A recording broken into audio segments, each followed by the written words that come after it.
Hi everyone and welcome back to another video. So if you want deeper explanations, long context understanding and more detailed responses using the Claude model in Perplexity AI is a powerful choice.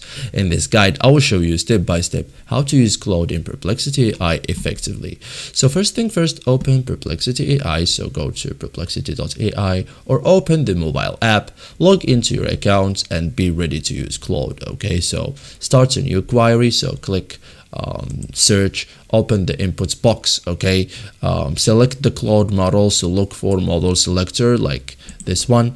Okay, we have here many choices. So we have GPT, Gemini, Claude. Okay, so choose Claude. Okay, for example, any one of those. Okay, you have to pay or upgrade first. Okay, so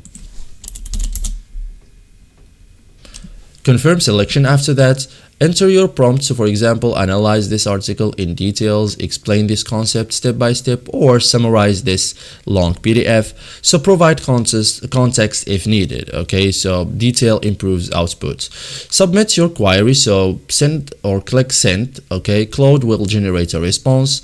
Review carefully. Okay, and use Claude for long content. So it's ideal for long PDFs, large text inputs, complex topics. Okay, so ask for deep explanations. For example, explain deeply, break this down step by step, give detailed analysis. Okay, so get richer answers. Okay, so thank you guys for watching this video and see you in the next tutorial.